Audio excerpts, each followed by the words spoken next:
This podcast is brought to you by the School of Advanced Study, University of London. All of our podcasts are available from our website, www.sas.ac.uk. Today what I'm proposing to do, the introduction is again what I hope will be the last of the rather more theoretical considerations of Hegel, before we move on to looking at the more technical and practical grounding of the family, marriage, property, the institutions of civil society and the state, as they're discussed in the Jenaer year texts. In particular, the two what are called Systementwürfe, the system sketches, really, that are now in the public domain, and that were not in the public domain for a very long time. People like Rosenkranz had access to them. I think if anybody doubted that these issues of how family life, property, and the state are grounded, were not live, the current debate over gay marriage is an excellent indicator of the importance. The poverty of the ideas on all sides, in fact, is quite shocking. I don't know if any of you follow these things, but I just downloaded today the report from Res Publica, Marriage, Union for the Future or Contract for the Present. It's authored by Roger Scruton. Roger Scruton, I need hardly say more. And I'm aware I'm on camera.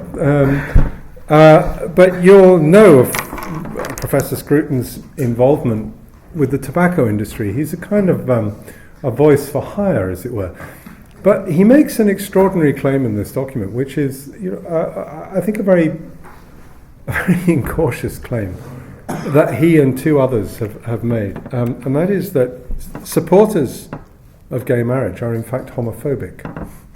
Now, I mean, this is one of these delicious postmodern twists and somersaults that you're supposed to take seriously in the modern age. The only reason it's possible to make the outlandish claims of this kind is because of the poverty of the debate on all sides. Hegel represents an attempt seriously to ground marriage, the family and the state. And we'll look at that. But the reason why we will have spent 3 weeks going through the extremely technical aspects of his metaphysics are because it's necessary to do that in order to make sense, I think, of what Hegel himself is trying to organize, to argue for. And we'll look at that to some extent in the second half. To a certain extent so far, we've aimed to move as Hegel himself moved us, following the schema that Rosenkranz, Hegel's biographer in the late 19th century, had in 1844 adduced from Hegel's attempt at a pedagogical presentation of his system in the Jenaer period and in the years prior to the publication of the Phänomenologie. This is an intense period for Hegel, when he's in debate with Schelling and also with Fichte. Fichte was a prominent figure in Jenaer, and so was Schelling. Both of them moved on and rather left Hegel to it. Terry Pinkerton makes the point that Hegel kind of arrived in Jenaer almost too late, when the party was over. I think Pinkerton actually uses that phrase. Rosenkranz delineates the Jenaer schema as follows, based on the manuscripts to which he had access, many of which never got into the public domain until the early 20th century or later. First, Logik itself, or the science of the idea as such, die Logik oder die Wissenschaft der Idee als solche. Second, the natural philosophy, or the realization of the idea. I'm translating the German very literally, by the way. Which first of all creates its body in nature. Third, the ethical nature as the real Geist, die sittliche Natur als die reale Geist. Fourth, religion itself as the resumption of the whole into one, as the return to the first simplicity of the idea. Religion here is to be understood in a strictly philosophical sense, not in any sense theologically. Something like what Hegel was aiming out after in a way that he never really systematically presented is precisely what I think Feuerbach goes on to develop. This is a philosophical understanding of religion. H.S. Harris makes the point that from 1803 onwards, the fourth division on religion was truncated into the third and became the familiar triad of, as he puts it, logic, nature, and Geist, spirit, he calls it, that formed the skeleton of all his system construction, or Hegel's system construction, from 1803 onwards. Now we should identify from Rosenkranz's schema Hegel's determination to demonstrate that what is at issue in all thinking is movement itself, die Bewegung, as a setting out and a return. We have encountered this circularity already. We looked at it quite closely in the last session, in the System der Sittlichkeit. In the preface to the Phänomenologie, Hegel speaks of this going out and returning to itself as the truth, Wahrheit, of the subject. The truth is at the same time a movement, specifically a dialectical movement. He says, and I apologize again for my brutal German accent, was das Wahre ist, aber wesentlich ist es Subjekt. Als dieses ist nur die dialektische Bewegung, dieser sich selbst erzeugende, fortleitende und in sich zurückgehende Gang. What the true is, however, is essentially subject. As this, it is only dialectical movement itself, this self-generating going forth and coming back to itself movement. It is beyond the scope of these seminars to uncover the basis of this movement, and the reason for that, by the way, is because Hegel himself does not ever uncover the basis for this movement. Although any thoroughgoing critique of Hegel would have to address this issue, a ground which Hegel himself is not able to supply.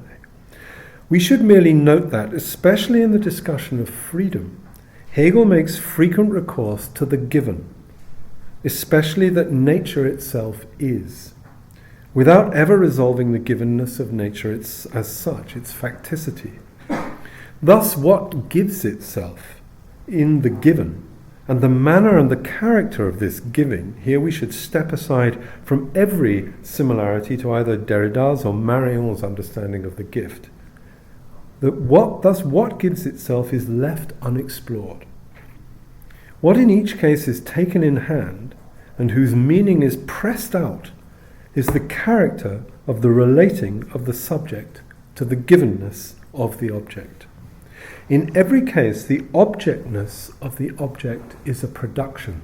We'll see in the Jenaer text especially, Hegel actually uses this word, Produktion, one which at the same time yields the subjectivity of the subject back to the subject itself. And I mean, I would say to you that almost all contemporary theory depends on this description. You know, it's prevalent in Nietzsche, it's prevalent in Judith Butler. You'll find this right across the discourse. You'll find it in Deleuze, you'll find it in Foucault. Nobody gets outside, nobody, as it were, in contemporary theory gets outside this structure. This is what I suppose the correlation. Yeah. We will analyse this in full in the next session, when we look at how, in the Jenaer texts especially, Hegel derives the meaning of the absolute off from the object-producing and subjectival self-positing of the absolute. I want to look at that in some detail, by the way, in the next session. What we must first ask, however, is in what way and by what means can subject, as subjectivity of the subject, be true? What does this claim to truth mean? And how can this truth be understood as movement, Bewegung? Hegel starts off with this question, repeating it in manifold texts, but always with the same reply. Diese Wahrheit auch zu begreifen und dem schon an sich selbst vernünftigen Inhalt auch die vernünftige Form zu gewinnen, damit er vor das freie Denken gerechtfertigt erscheine, welches nicht bei dem Gegebenen stehen bleibt, sondern von sich ausgeht und eben damit fordert, sich im Innersten mit der Wahrheit geeint zu wissen. This truth also needs to be grasped, emphasized, so that the content, which is already rational in itself, may also gain a rational form. Therewith it appears to free thinking as fully justified, the thinking which does not remain standing at the things that are given. And this is a very literal translation. But starts out from itself and indeed demands to know itself as united in its most inwardness with the truth. The movement that Hegel speaks of and is concerned with is dialectical, in that it proceeds from one through to another. In Greek we say dia. It goes through. Again, it is outside the scope of what we can achieve today by looking at what is meant by the word dialectic in terms of its fundamental connection with the Greek verb dialegein, or more determinately, the medial form dialegesthai. Hegel never inquires into how and in what ways consciousness, Bewusstsein, is itself a movement, as either a self-movement or a being moved. He simply says that it is. Consciousness can move either merely unreflectively, with respect to another thing or another person, or self-consciously, that is, through another thing or person, with respect to itself, and so in returning to itself. The whole of the structures of the family, civil society, and the state are worked out from that thought. That either we simply address that which is before us, we looked at this last week as die Begierde, desire, or we pass through what we address in a return to the self which produces something. This is Arbeit, work. He uses both words, Arbeit and Werk, as we'll see. Consciousness becomes self-consciousness, Selbstbewusstsein, when it fulfills a return to itself. Consciousness, in each case, the fundamental movement from a mere going across from one thing to another, to its being raised up, aufheben is the verb, to an inwardness, which at one and the same time takes in and sets beneath itself, cancels and overcomes what it at the same time includes by taking into itself, is the transition from a merely reflective movement towards a self-reflexivity, which is at the same time always an enlargement, a magnification,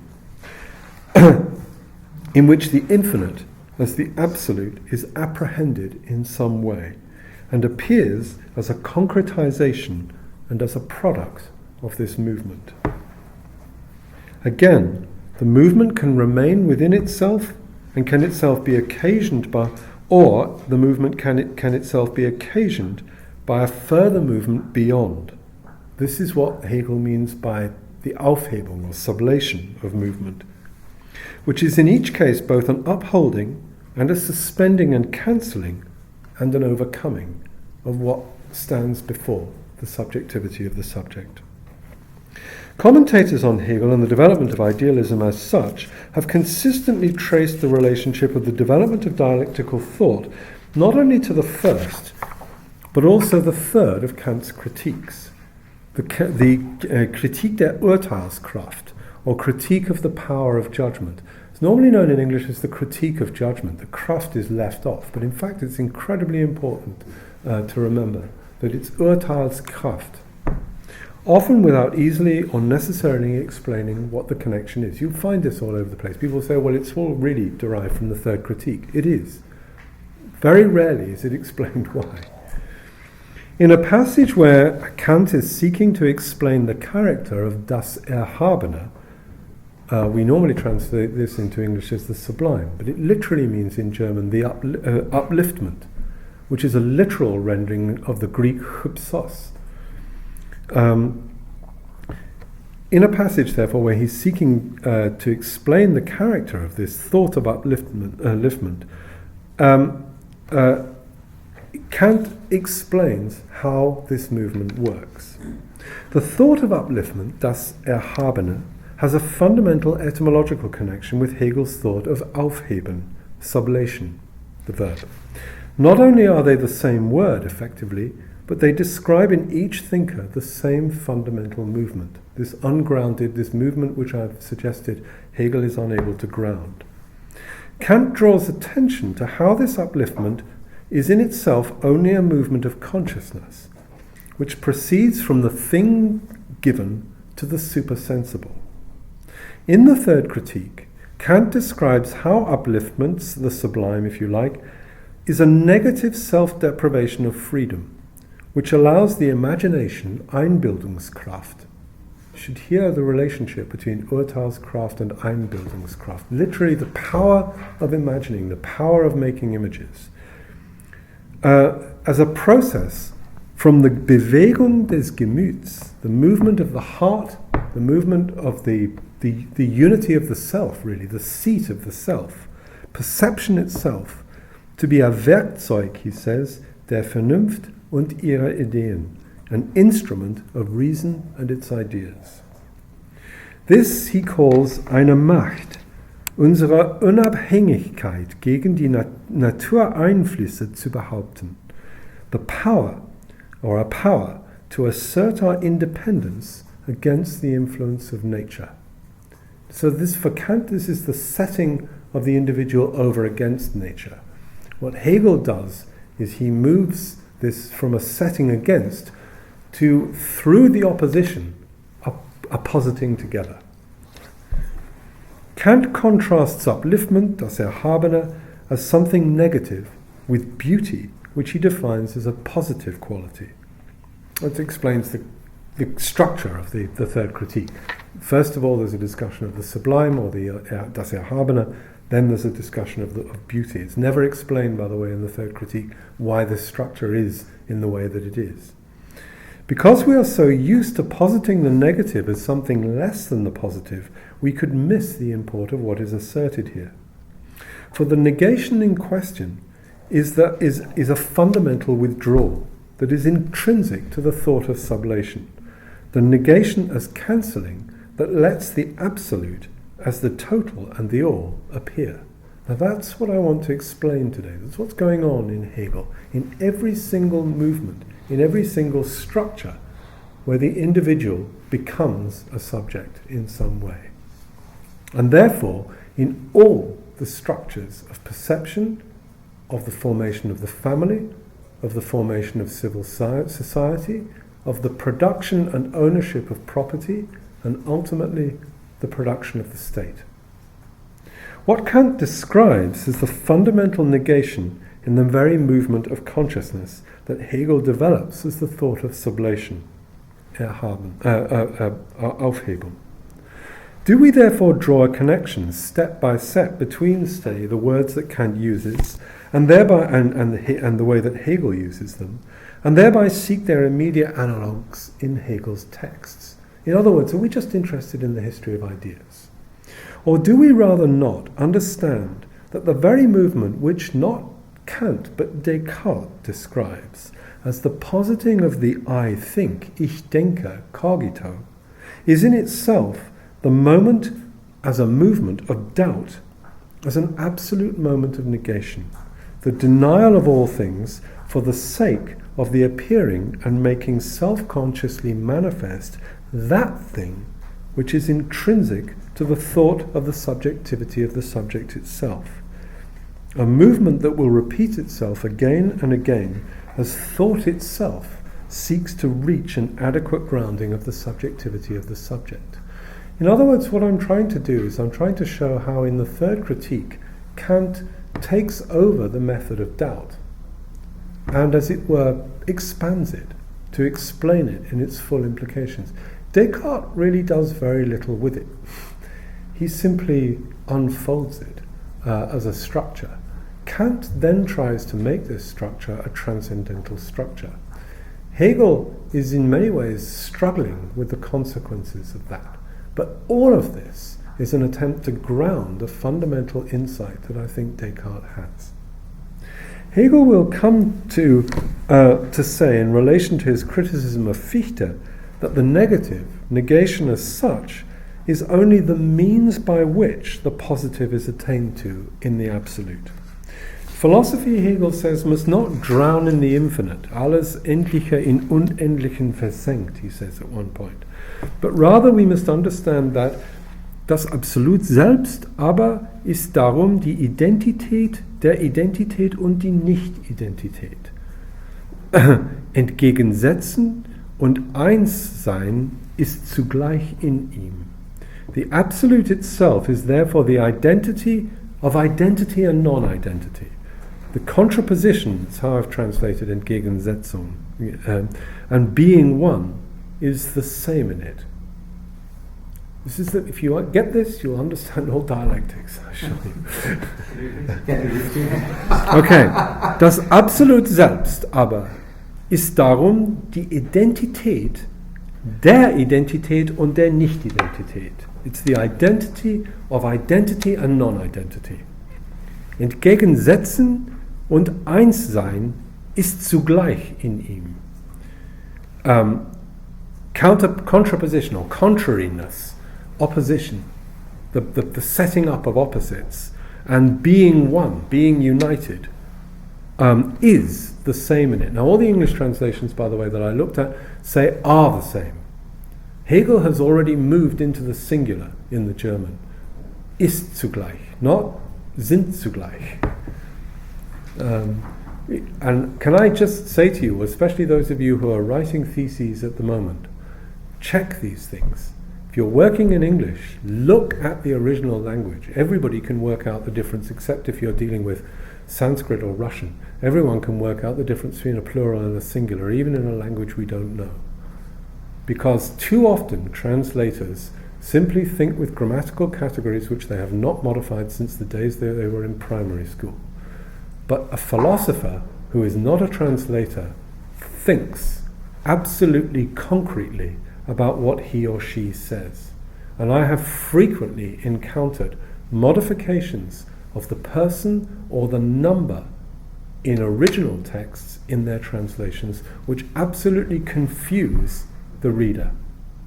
I happen to think, by the way, the text that most of this discussion in my presentation is aimed at is very confusingly translated by H.S. Harris. And some of the translations of Hegel, I think, are very confusing. I don't find Hegel's German nearly as difficult as Kant's. I don't know if other people, there are a number of other people here who work in German, but Hegel is much, much more straightforward than Kant. And not, like Heidegger, not well served always by his translators. In the first discussion, I proposed that Hegel's understanding of the place of the family as the origination of property and the state is a resolution of a question that persists in the very ground of his thought, the resolution of the relation of the particular to the universal. For Hegel's thought is philosophical precisely in that it encompasses the thinking of not merely the particular in its particularity, nor the universal in its universality, but by what means and how the particular and the universal can be thought through together as a whole. Einssein. Zugleich. Einssein. This whole, however, is a fundamental unity, Einheit, the oneness of subject and object, subjectivity and objectivity.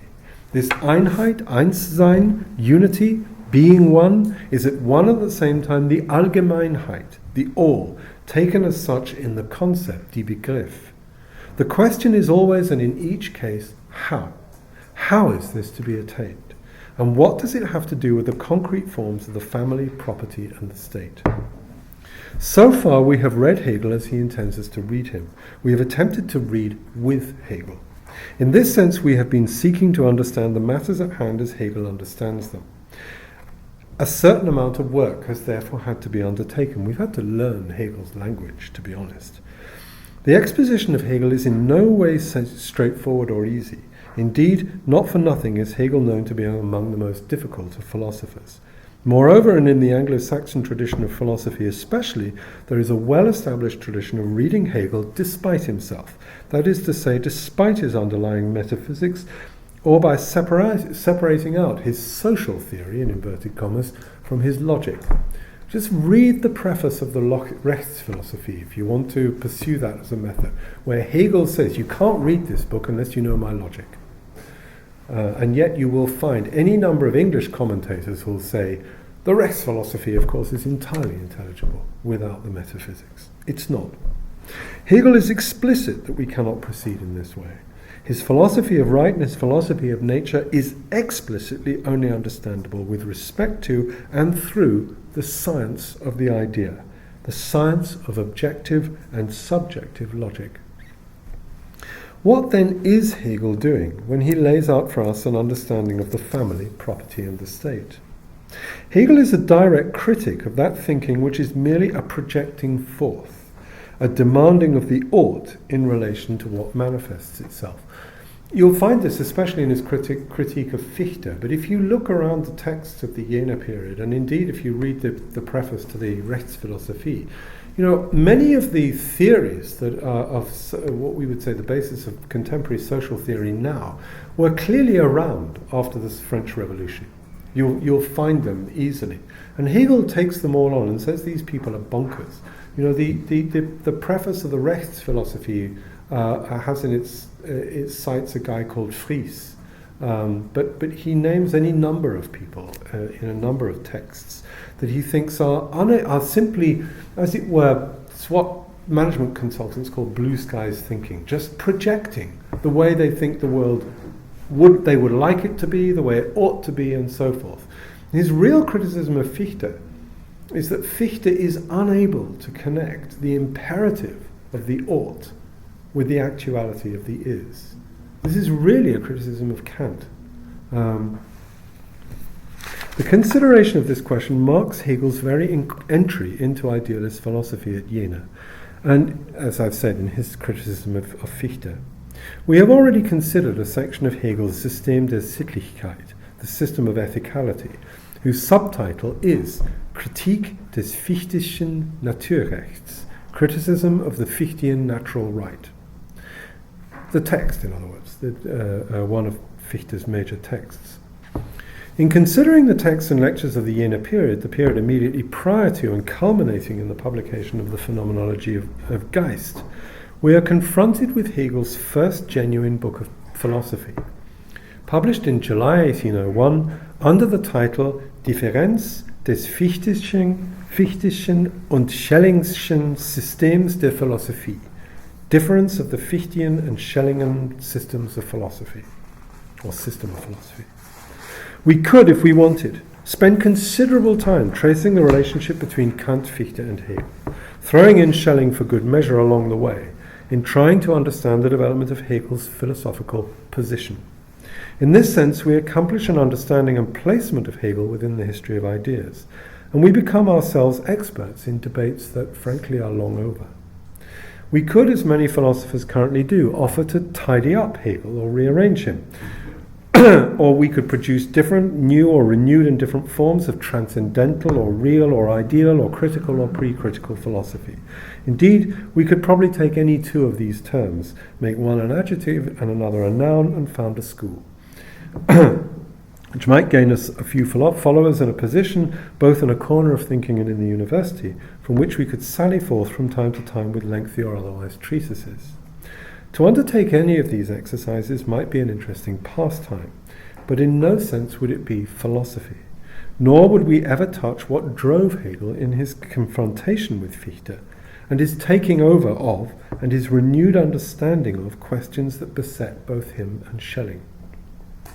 At the centre of this first of Hegel's works, if we exclude his habilitation thesis, is a discussion entitled Bedürfnis der Philosophie, the need or requirement of philosophy. It's quite ambiguous, and it's meant to be ambiguous. Both the objective and subjective genitives are intended.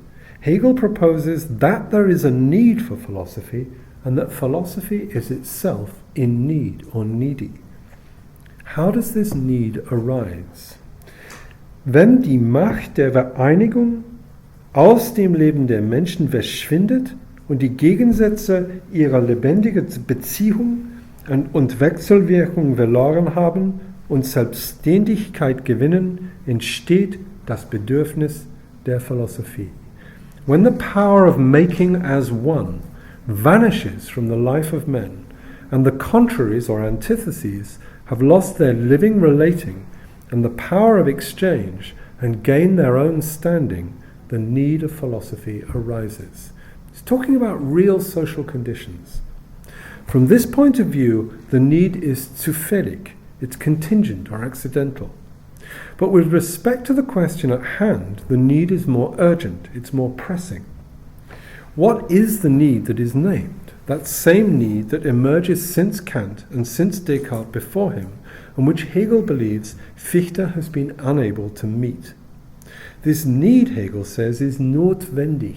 And a need in German, by the way, can be a Bedürfnis, but it can also be a Not. So notwendig, which is something that's necessary, is also a turning in to something that is required and urgent.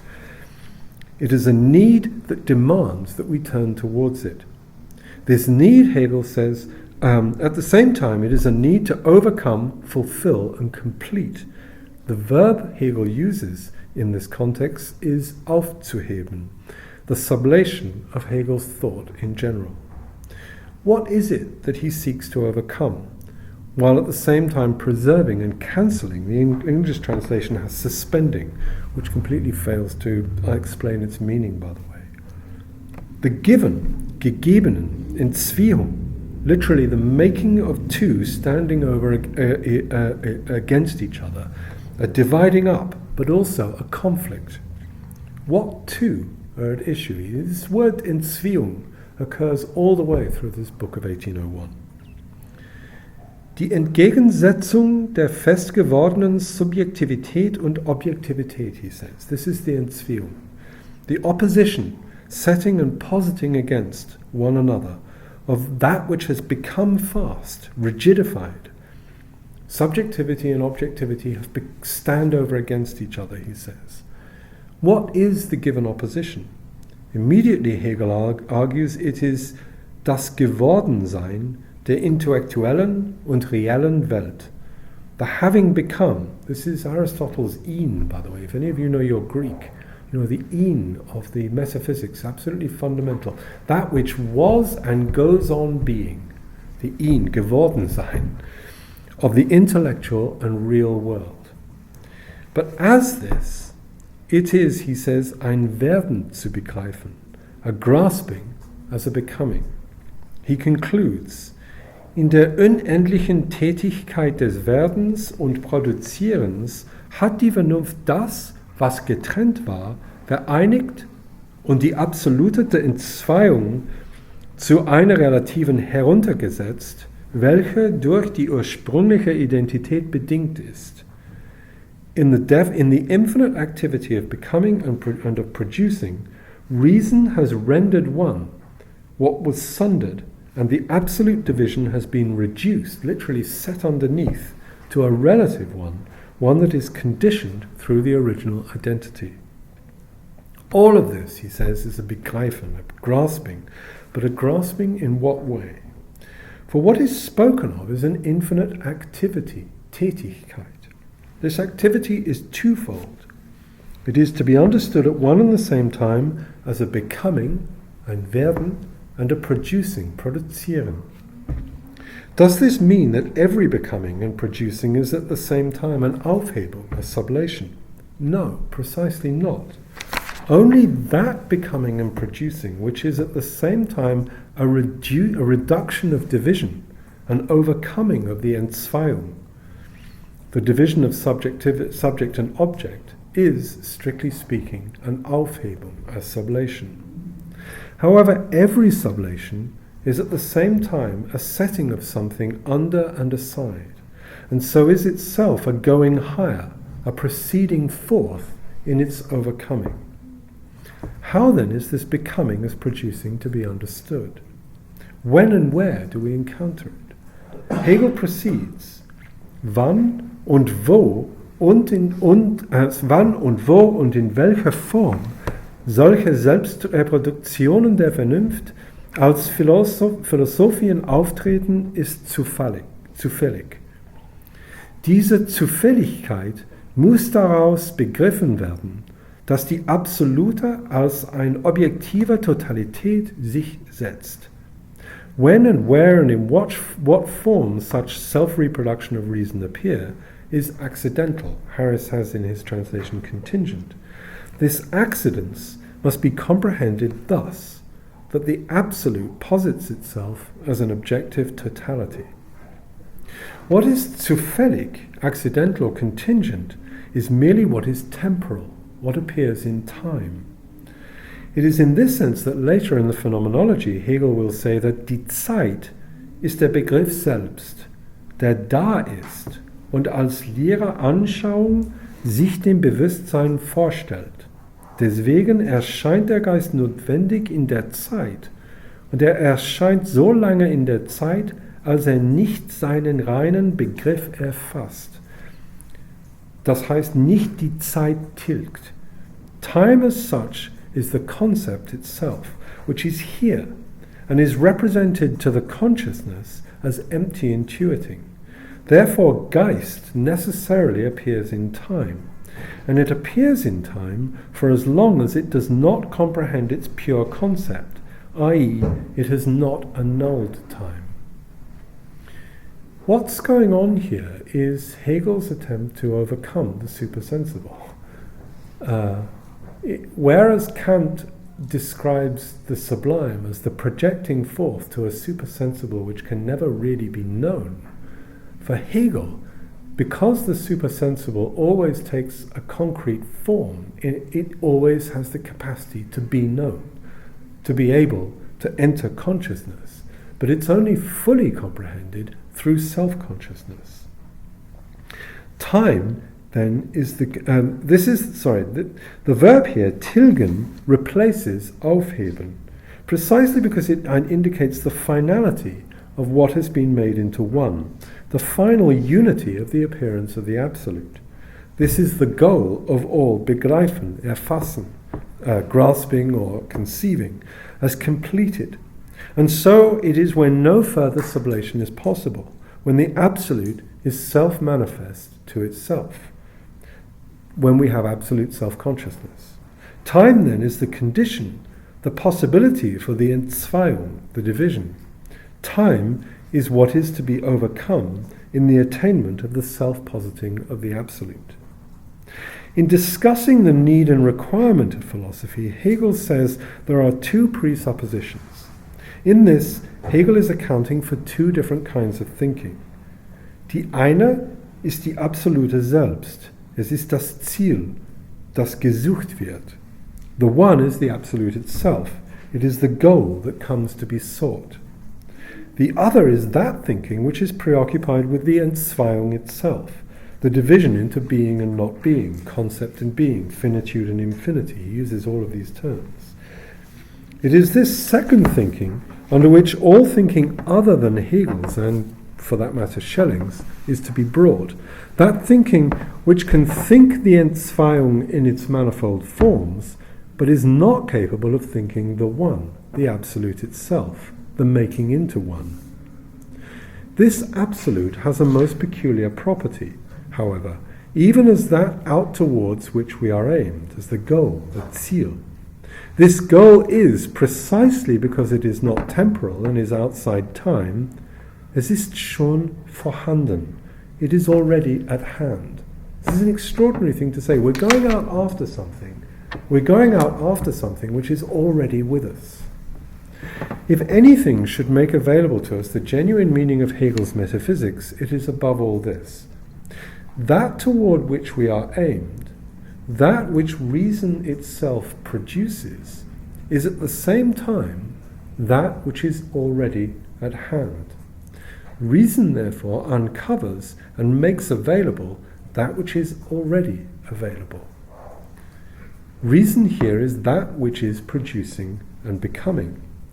To recapitulate last week's the week before last discussion, therefore, we can see why the absolute stands not as a lack or a need, as it's so often discussed in contemporary theory, but as a plenitude. It is that from out of which the neediness of philosophy is able to satisfy itself. We don't experience a lack, we enter the plenitude. Reason produces and lets come into being that which is already present. What are the two modes of philosophy that are at issue here?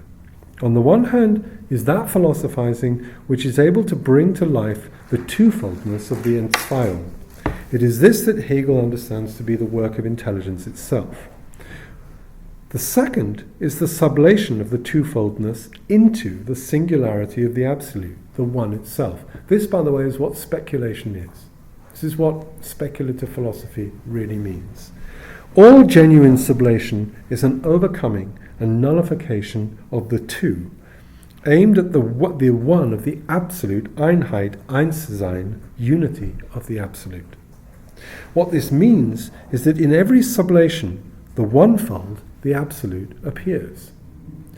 What this means, therefore, is that in each process of sublation, as the individual moves into the family, as the family acquires property and produces a child, as the family moves both inwardly to sustain itself and outwardly to establish civil society, and as the family through civil society establishes the state, at each of these stages the absolute appears as a concretization.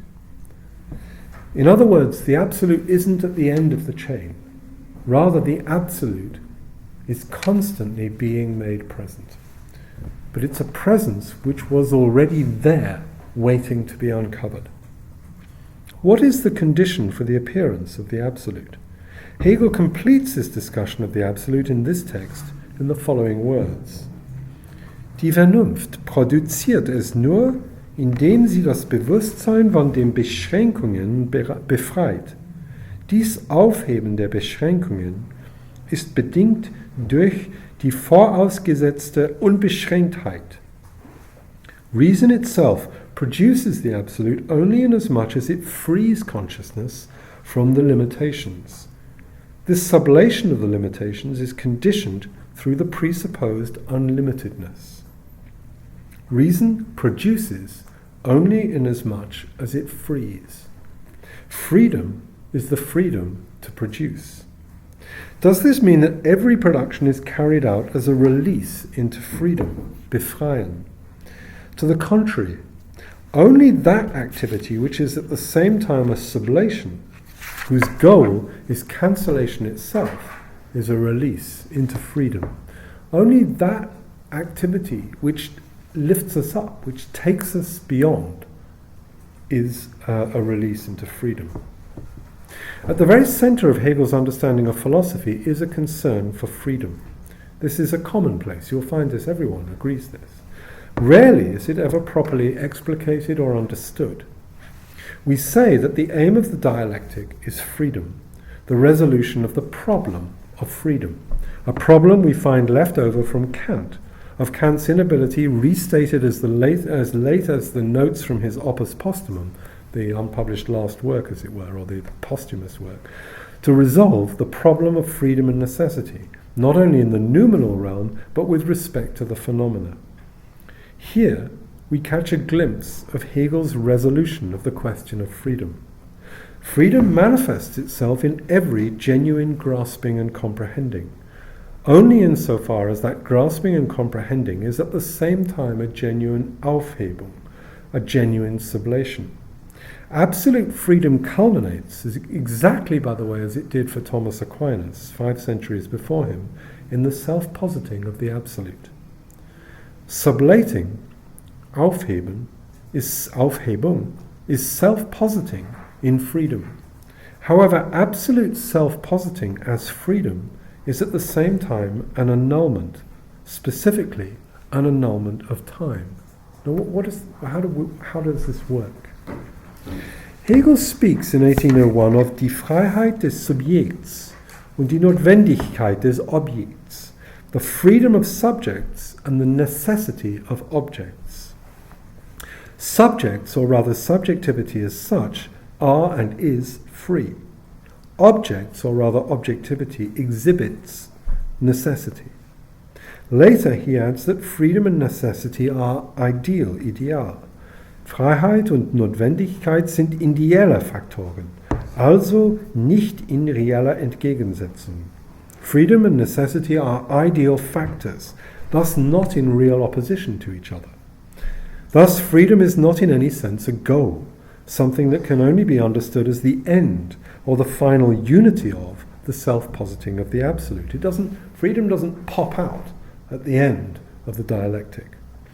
Rather, it, along with necessity, manifests itself in every self-positing, every manifesting of the absolute.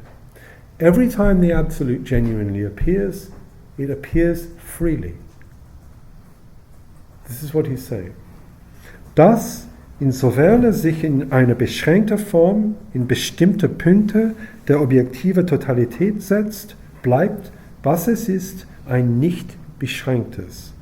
That remains what it is, even insofar as it posits itself in a limited form, in determined points of the objective totality, as are not limited and unlimited. Freedom appears at every point of the absolute self-positing, at every point of the activity, Tätigkeit, of becoming and being produced. So how are we to understand the freedom in question? How is it that freedom is free? Hegel devotes a significant section of the Difference book, the book of 1801, to characterizing what he presents as the problems of Fichte's conception of freedom. At the broadest, Fichte takes over into idealism the form of freedom that is developed by Rousseau. Hegel says so, he names Rousseau, by the way, characterized by Hegel as negative freedom. The question of freedom always arises as a freedom to act. Freedom is a question concerning activity as such, Tätigkeit, always. At the same time, freedom is never simply my freedom, because activity, Tätigkeit, taken at the most basic level, is always in relation to you and your freedom. It is in this sense, although Hegel does not discuss it in this way here, that freedom arises as a problem concerning relations. But at which level does the problem arise? Does it arrive at the level of relations between subjects merely, or also as a question of relations posited by all actions of the subject? This question can in one sense be understood as the difference between the inner and outer existence of subjects. Insofar as the question is one between subjects, it manifests only as exteriority. But insofar as freedom manifests itself within the activity of the subject, of the subjectivity of the subject, i.e. in self-consciousness, freedom manifests itself as what is interior to the life of the subject. In other words, that going out through dia and then returning to itself, which is a genuine sublation, is at the same time a genuinely free activity. Here we have to recall that out towards which and at which we are aimed, not subjectivity in general, but the absolute. What kind or manner of freedom, what activity of freedom lets the absolute come to be and to be seen as such? That is to say, what lets the absolute appear within the Anschauung, the intuition of time itself? The question of freedom arises on the basis of the exercise of the will, always, both in metaphysics and in pre-critical or classical philosophy. The question, however, is whose or which will is at issue. By classical philosophy, by the way, I don't mean Greek philosophy, I mean post-Greek philosophy. For pre-critical philosophy, and indeed in a certain way even for Kant, the question is always the question of the will of God. Here then is merely the counterposition of the will of the individual to the will of God, or more precisely, those conditions under which individual will, setting aside the question of the will of God, then attempts to resolve itself in questions like the general will. This is Rousseau. It is here that we see, at least in a preliminary way, the way in which the general will at least poses, even if it does not provide, an answer to to the question of the manifestation of the will as a property of the state, as the aggregate will of all the individuals within the state. This is how Rousseau resolves the question of the general will. In the Rechts philosophy, this is precisely how Hegel at least poses the question in relation to Kant and Rousseau. Hegel notes at section 29 of the Rechts philosophy that what is at issue is, and he cites Kant, die Beschränkung meiner Freiheit oder Willkür, dass sie mit jedermanns Willkür nach einem allgemeinen Gesetze zusammen bestehen könne. The limitation of my freedom or wont, Willkür, such that it might exist together with the wont, Willkür, of all others in accordance with a universal law. Now that's a quote of Kant, but Hegel is quoting Kant here. It's a quote from the Metaphysik der Sitten. Hegel notes that this contains only a negative formulation of freedom, applicable only to the particular individual, and so by implication it does not itself elevate or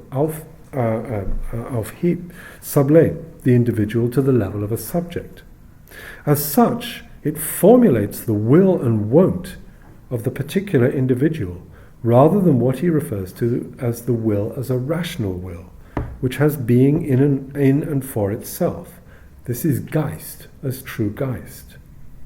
True Geist, wahre Geist.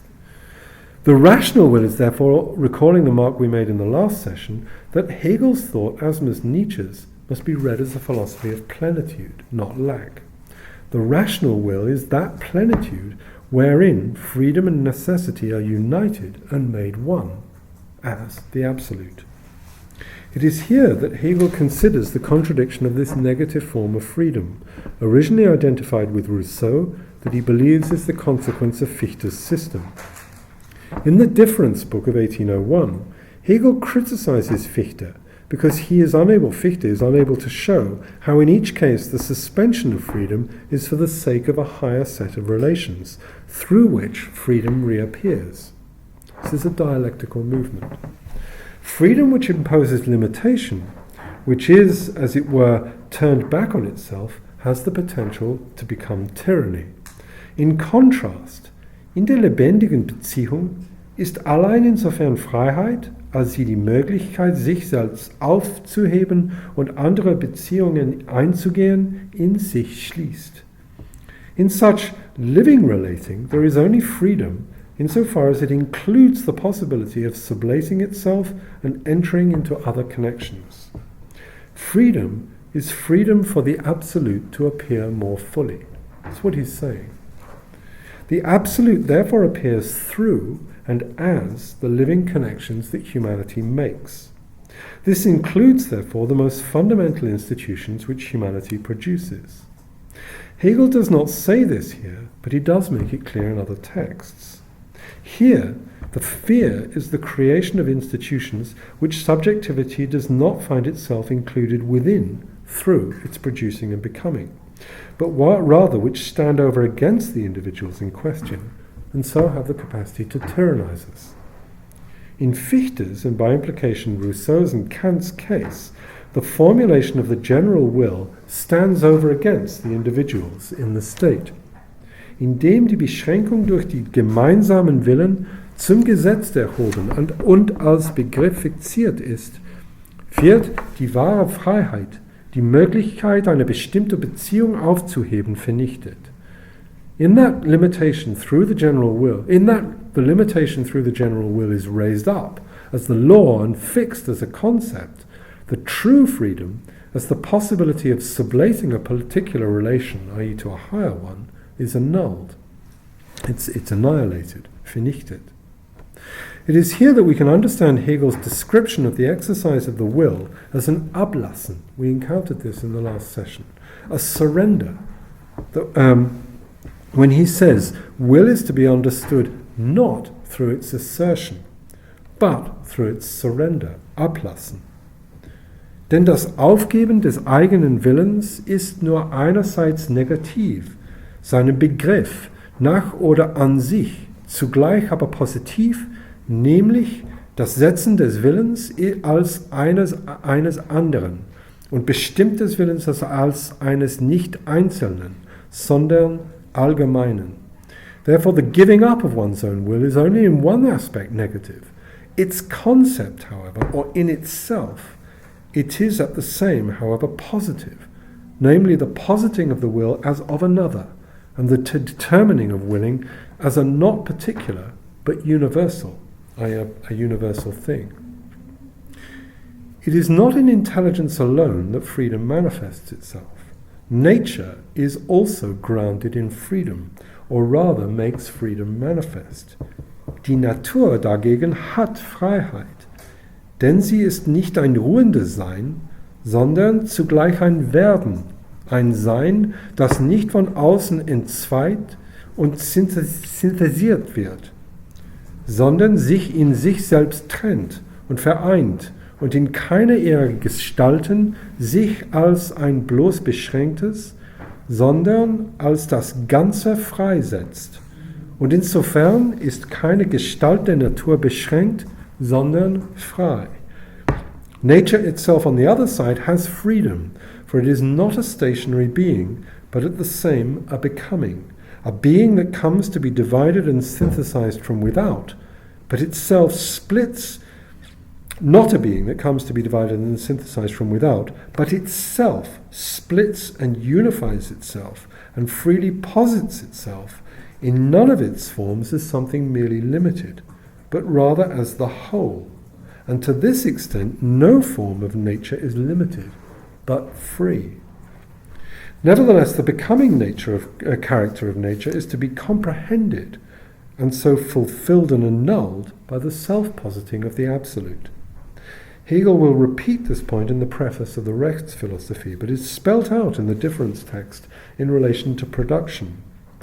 Dass die Welt ein Produkt der Freiheit der Intelligenz ist, ist das bestimmt ausgesprochene Prinzip des Idealismus. That the world is a product of the freedom of the intelligence is the determinate and express principle of idealism.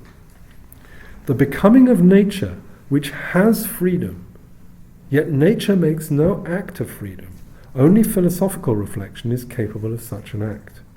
Hegel says, die philosophische Reflexion ist ein Akt absoluter Freiheit.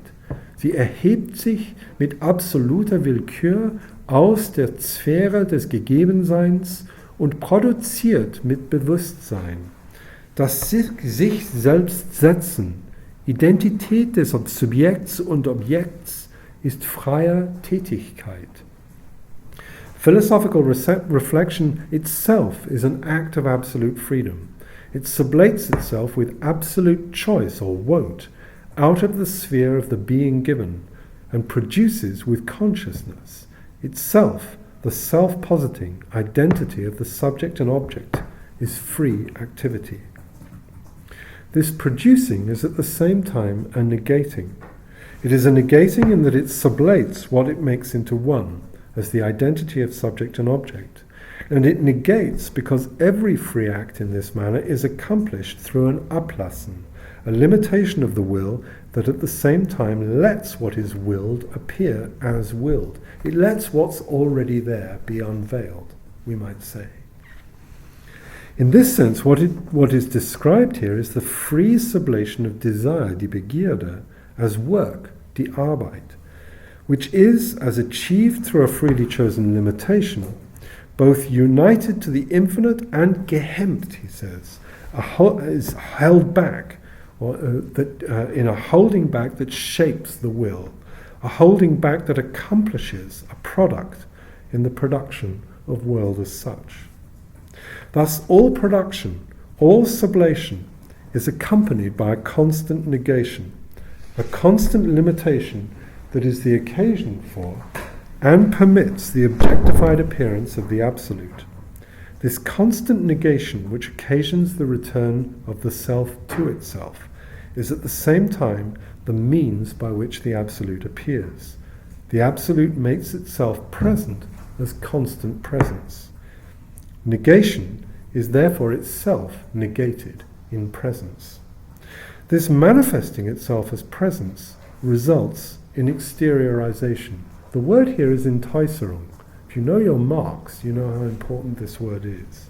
As the product of the producing that self-consciousness is. It knows itself as and through the exteriorizations which it both lets into being and at the same time overcomes or supersedes, aufhebt.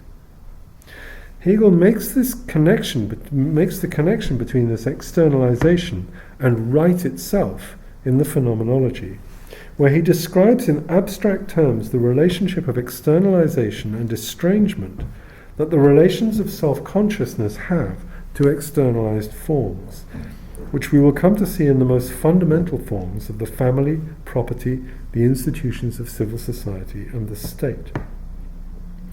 As the totality of the real world, the exteriorized, concretized, is both external and, in a sense, alienated or estranged from the self.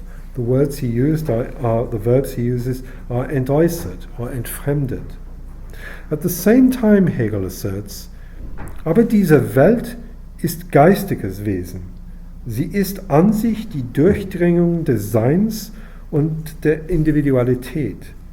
Dies, ihr Dasein, ist das Werk des Selbstbewusstseins, aber ebenso eine unmittelbar vorhandene, ihm fremde Wirklichkeit, welche eigentümliches Sein hat und worin er sich nicht erkennt. However, this world is geistig being, spiritual being. It is in itself the interfusion of being itself and individuality. This, its existence, is the work of self-consciousness. He uses the word Arbeit in the same text. But even as it is an immediately present thing, it is to self-consciousness an alien reality, entfremd, fremde, having its own being, and in which self-consciousness does not recognize itself. Thus the world is to be understood in a negative, not a positive sense, as a negative work of the Absolute.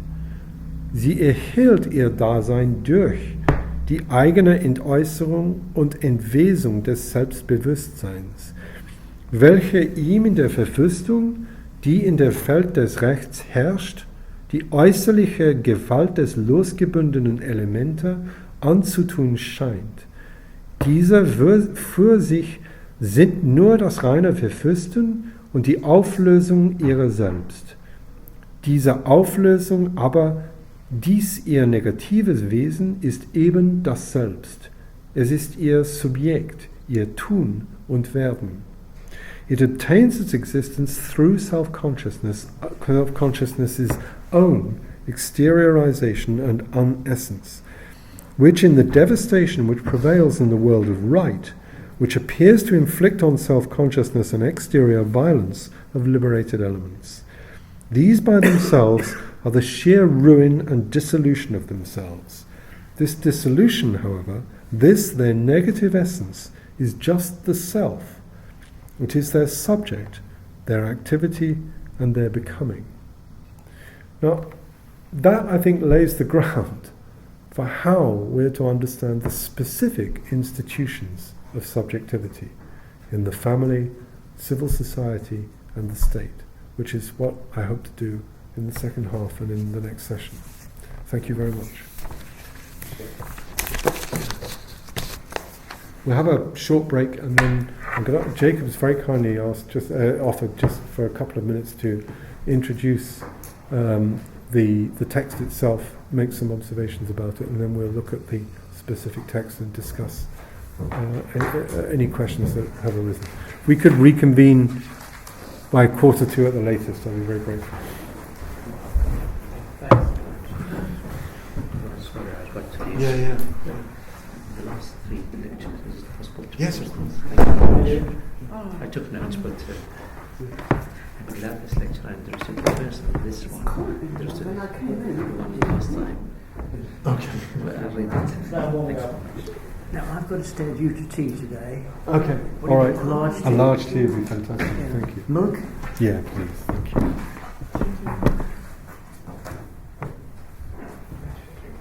Sugar? Oh, no sugar. No Thank sugar. you. What's on that? Nietzsche and Hegel. What's that? Have you written anything on Nietzsche? No, not yet. No. You wrote on Heidegger? Mainly Heidegger, Yeah. yeah. My book on Heidegger and Marx has just literally just come out. I Yeah, haven't even I got saw my it. hands on it yet. I saw advert for it in the In the your yellow books. Yeah, I gathered it. They do advertise it. I haven't seen the advert myself. But Yeah, I've seen the advert. Yeah. My interest is in Nietzsche. Okay. Yes. Yeah.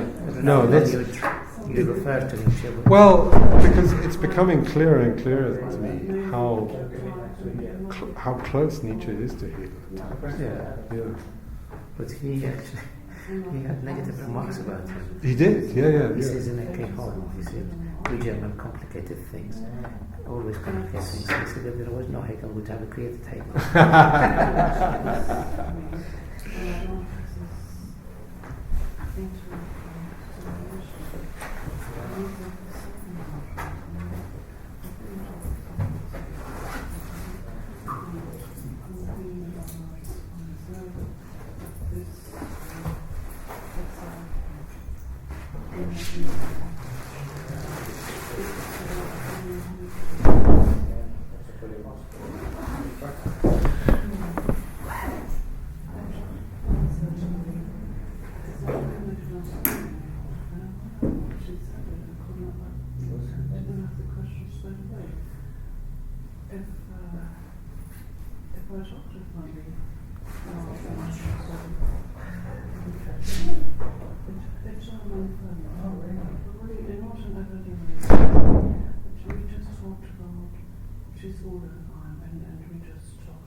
To learn Chinese or something.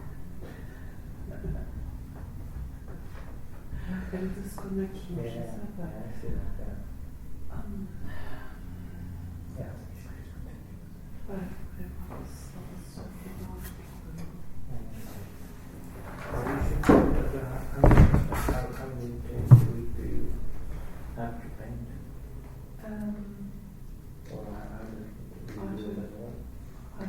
I haven't done anything for it for months.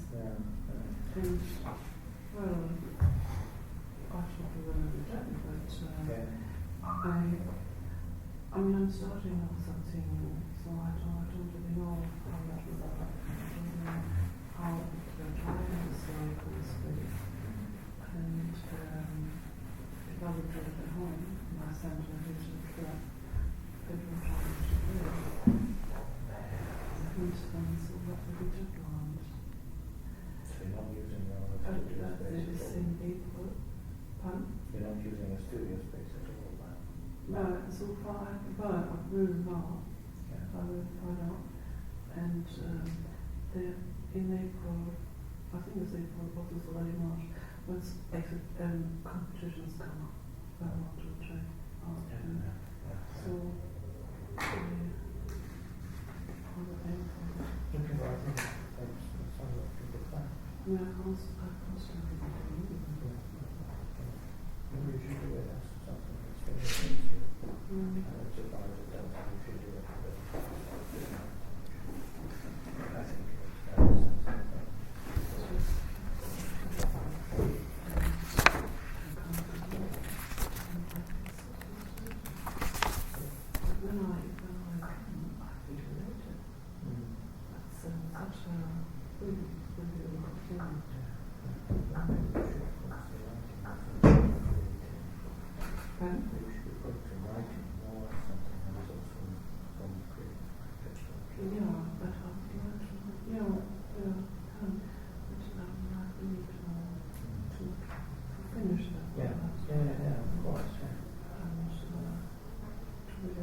started something new personally. Well, that's good.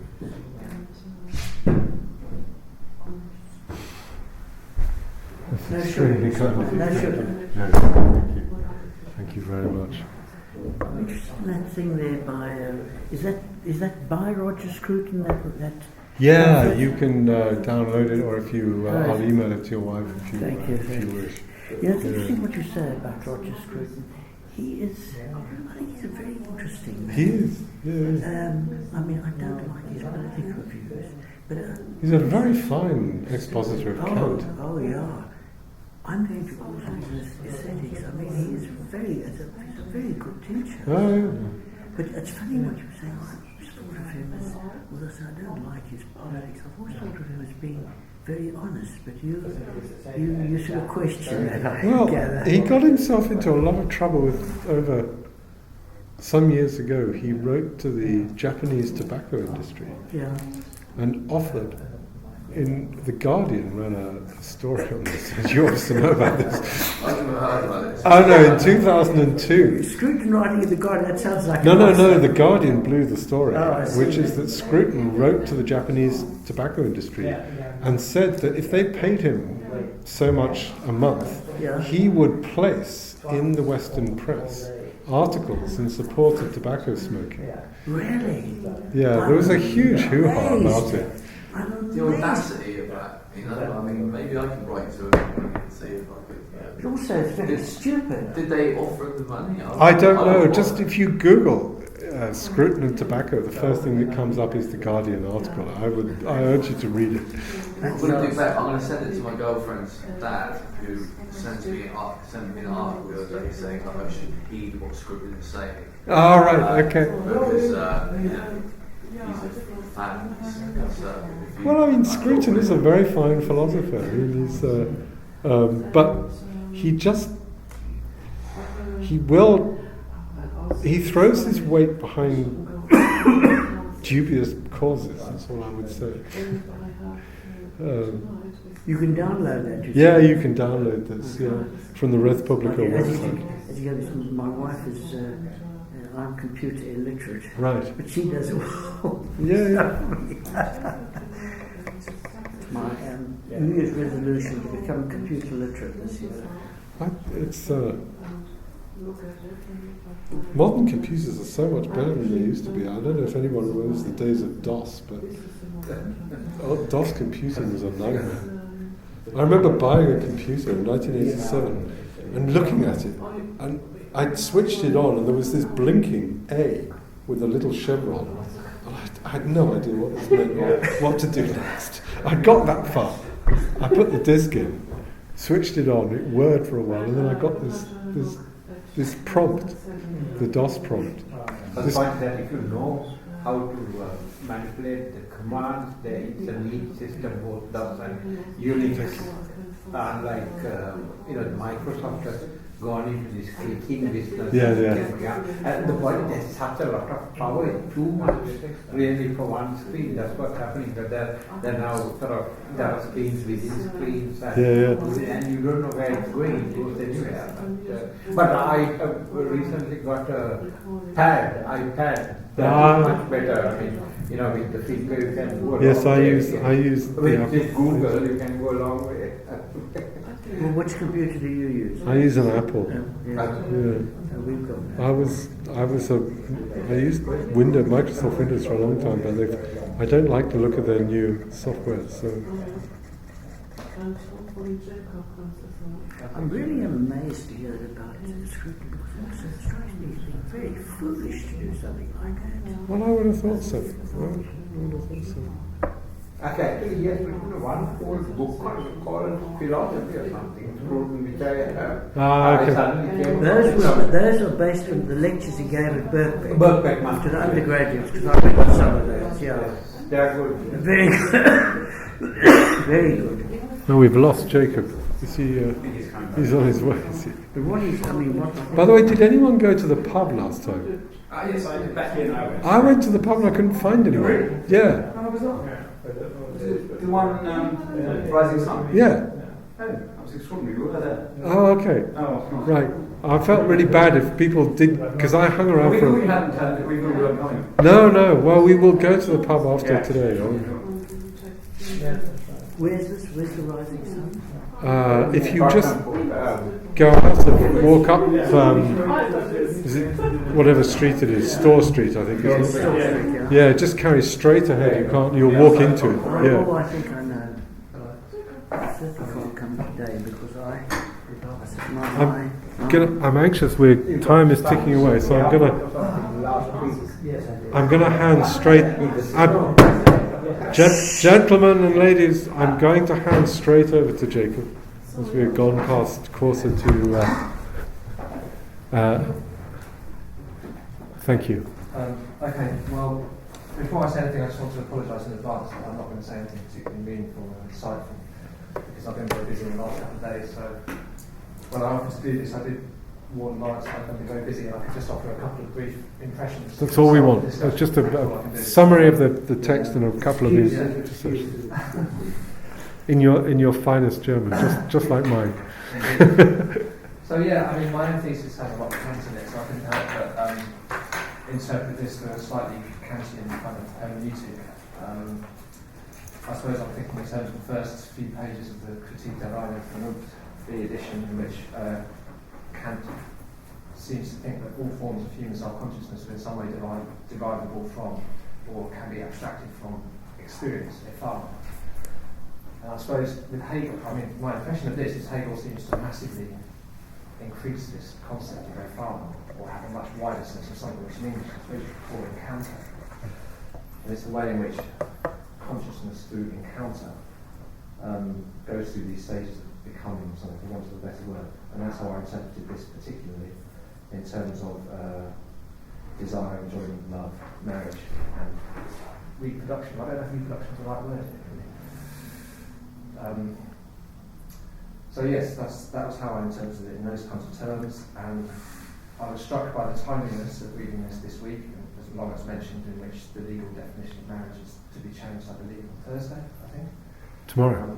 It's tomorrow. Oh, okay. The debate in Parliament's tomorrow. Oh, okay. And because I come from a kind of theological sphere, these things are very kind of topical. All hell is basically breaking loose in theological faculties. It's matter and we decide what it's going to take. So I was very struck by how traditional this understanding of marriage is. If I've interpreted it correctly, the subject traditional strikes me as Hegel understands marriage involving a man and woman and being intrinsically tied to the production of children. And these are exactly the things which this very week will be removed from the legal definition of marriage. So it's very interesting to be doing it at the moment. And I just, in terms of like questions of clarification, and I suppose if I was going to try and critique this, which I'm in no way ready to do at all, but if I was going to do it, this is the direction I would go. It's just my own kind of reservations, which are all reducible to a kind of old-fashioned Kierkegaardian fear and angst about the individual and the actual concrete reality of a loving relationship between two human beings being subsumed into this massive metaphysical superstructure.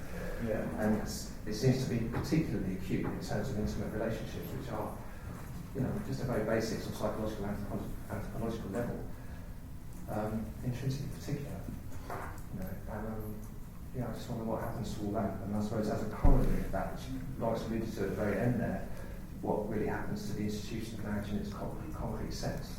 I wonder which is kind of primary here. I mean, is it a concretion of some kind of some dynamic of subjectivity?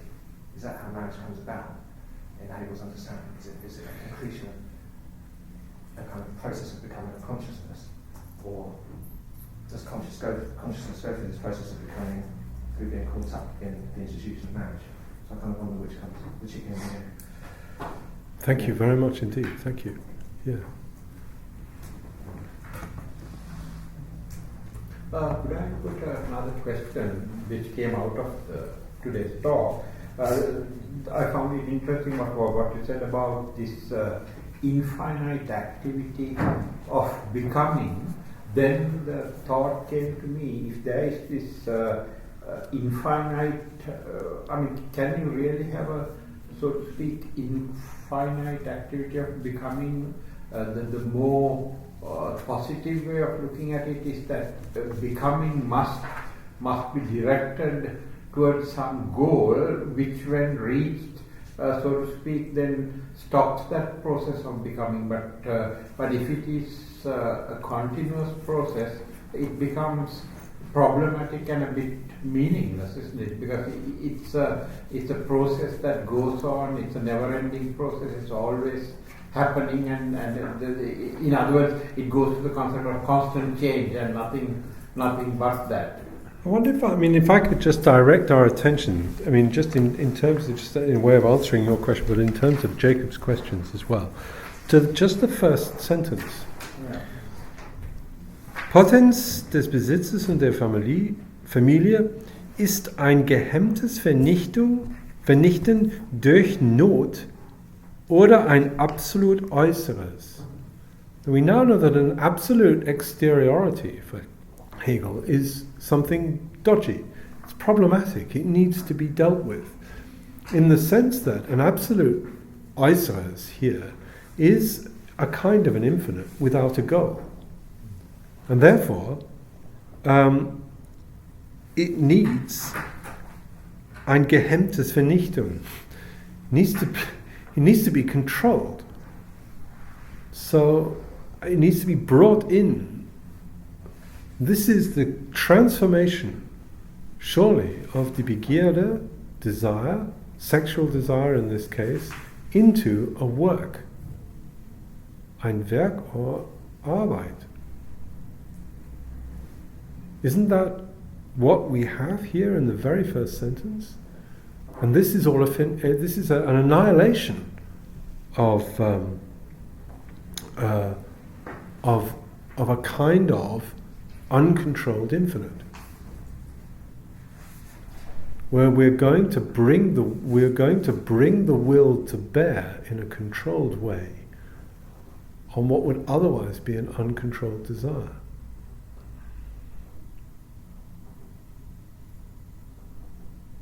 So if we take that in terms of Jacob's definition, this is therefore the definition of marriage. This is not a positive grounding of marriage, but this is a negative definite grounding of marriage. So that sexual desire, which would arbitrarily, we assume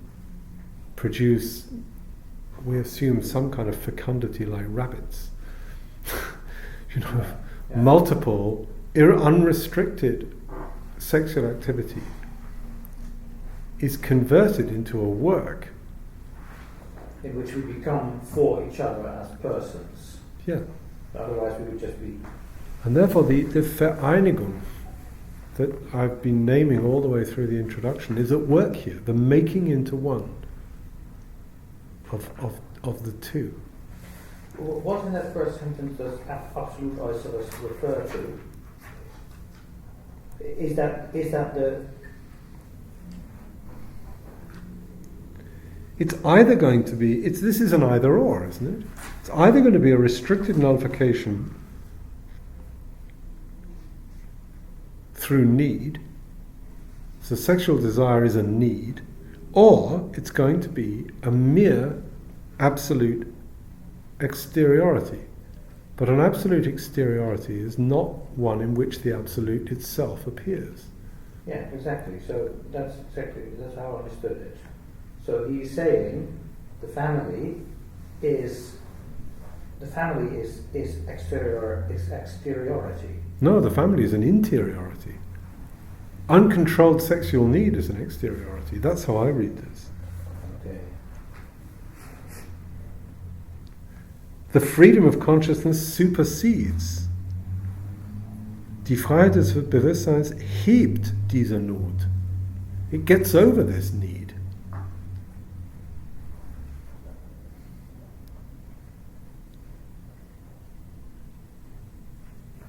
Und hemmt das Vernichten im Genüsse durch sich selbst. Es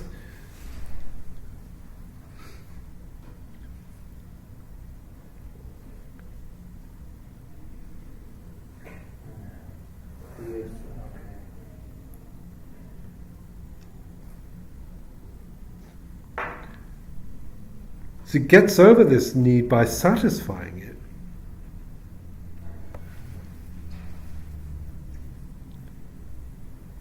Which is at the same time a restriction, But it says, und hemmt das Vernichten im Genusse durch sich selbst. So this word hemmt means that... It controls it. It limits it. Yes. So the family puts a stop to that. So der Genuss is not really on its side. Well, I take it controls it through its satisfaction, but under particular conditions.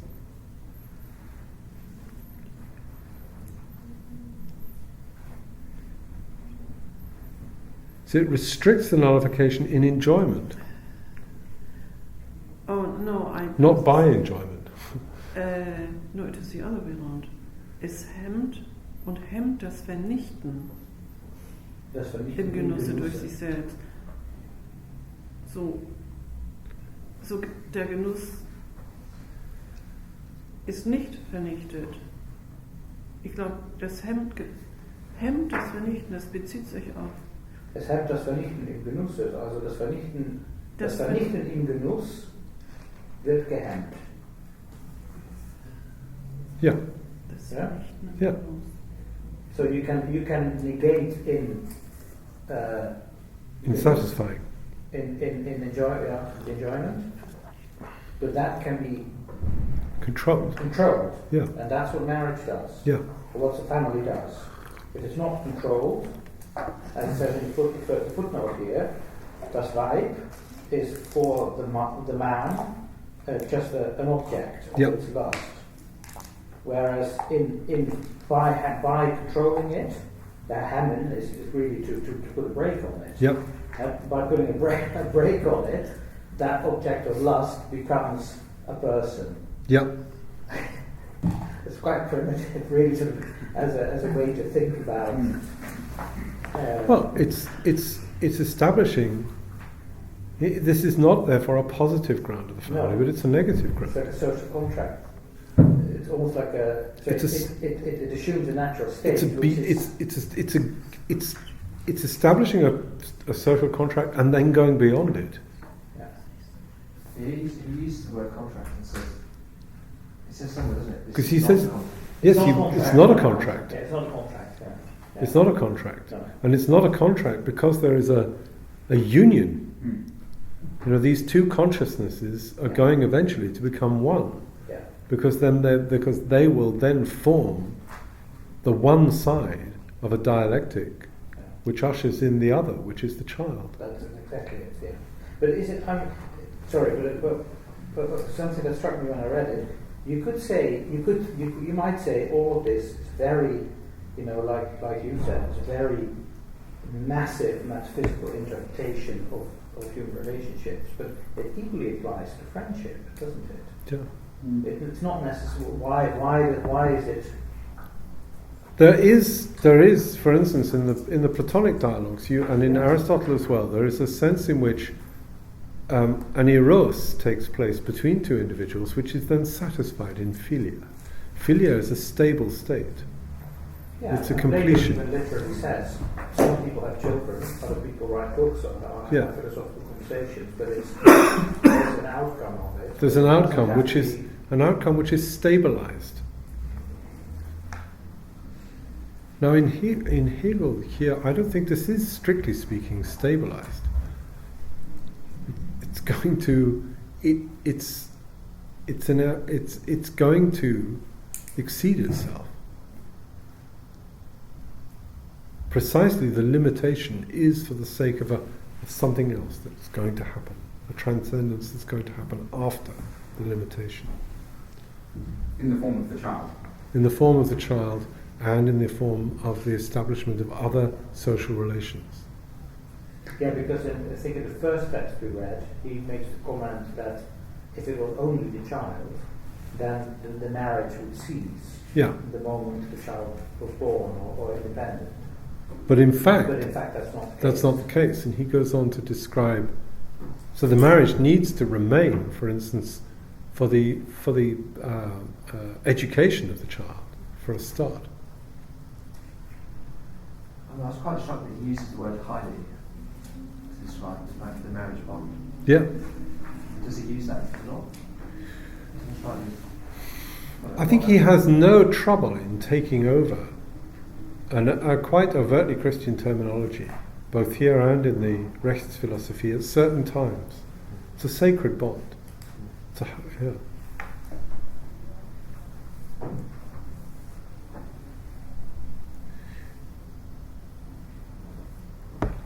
And he makes this movement explicit. The English translation is somewhat problematic in that it doesn't follow the German as closely as you'd like. This is because Harris and Knox quite often disagree with the editors of the Minor Verlag editions of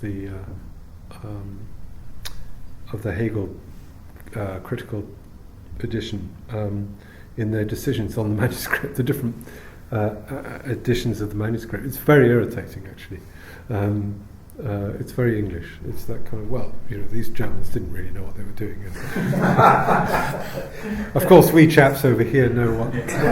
So we're just going to rearrange this text a little, as it should have been. I think if you're going to make a translation, having worked on translations myself, you have to be faithful to what's there. You can't just go shooting off and doing your own thing. It's perfectly acceptable to draw attention to these things in footnotes and say we disagree with, but anyway, it's a bit like the Germans' attitude to Shakespeare, as far as I can see, which is Shakespeare. As far as Goethe was concerned, Shakespeare really was German.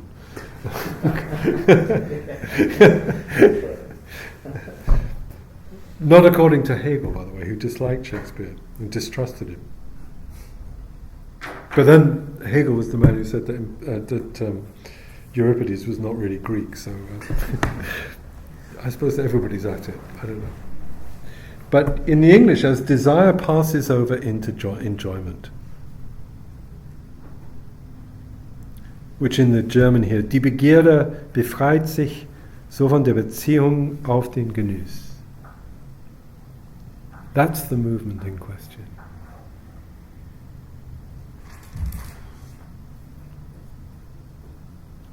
And you now understand, I hope, from the introduction, the burden of this befreit sich is the same as aufheben.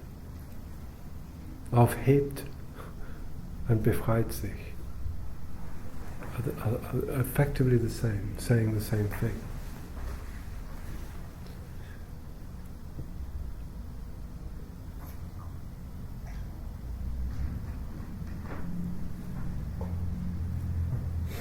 But it seems that in order to be able to say that, you would have to establish that this is a necessary sublation. So that either there are no other ways in which this aspect of human existence can be set free in Hegel's terms, or if there are others, then you have to indicate how they also have a kind of necessity. But in the text, it seems to me that he is not really establishing that necessity. He is claiming it for how he sees the relation between the sexes. Now, given how critical he is of Fichte, for precisely, and others, Fries would be another, for making precisely this move, we have to do one of two things, don't we? We either have to say that Hegel is no better than the people he's criticizing, or we have to say that we ourselves are somehow missing what it is that is the force of necessity in this text. Now, my strong inclination is to say the latter, and therefore we have to look for it. Where do you think it is? And the force of necessity must be grounded, and this is why I think there is a whole tradition from Feuerbach right up through Buber to Levinas in the positing of the other in some sense as the occasion. So another human being is not like another object. which is what I think is going on here. Now, in the next session, I'm going to look at one of the other texts of this particular, the third Systementwürfe, where Hegel does describe the way in which the individual enters self-consciousness for the first time by taking into view an object. And he describes it with great care. And he proceeds, and we'll see this next time, he proceeds from a simple description of the animal positing of an object before itself. He then has a long discussion on will, and then he switches from a discussion on the will to a discussion of the nature of the family. Now in this text, what interests me about this text is the way in which it's absolutely clear that the construction of the family allows the two to become subjects for each other and to enter, he almost says, and he does say in other texts, a single consciousness. He actually needs them to become one. Now for Hegel, and there is a force of necessity here if you accept his metaphysical presuppositions. This is why I think Jacob's seriously onto something with his questioning of whether or not we need to accept. Although I would strongly suggest to you that without really thinking it through, the general attitude of the West at the present time, and this is, by the way, why I think this is what has actually structured the possibility of the debate around marriage that's taking place at the present time, is something like Hegel. That what you're seeing, and this is what a number of queer theorists have said, for instance, who are opposed to the notion of gay marriage, is what you're seeing is the construction of the extension of what we might say is an essentially Hegelian marriage relation to other groups in society. This rather confirms Butler's thesis about the what she calls the heterosexual matrix, where the heterosexual married relationship becomes the pattern for every other form of relating that takes place. I'm making no particular. I just think this is what's going on, as it were. I mean, it's interesting. It's intriguing to me that the extension, although there have been quite a number of calls for the extension of marriage to same-sex couples, the motor for it, in this government in particular, has come from the government itself. It's not come, I don't think, from particularly powerful lobbying from, let's say, groups like Stonewall. It's simply become inevitable, and it produces a certain kind of typology of relationship, which is intrinsically going to be structured and ordered by the state. Now, why I don't think that's particularly troubling is because it's not compulsory. That is to say, other kinds of relating are not going to be outlawed. And if there are knock-on things, I mean, we've talked about it, if there are knock-on things like benefits, which are based around this matrix, this heterosexual matrix, as it were, that has an ideological effect on the union of people. Yes, I think it does. Yeah. It's certainly, whilst it doesn't outlaw other forms of relating, it does set them into a taxis. It sets them into an order. I think that's absolutely right. Yes.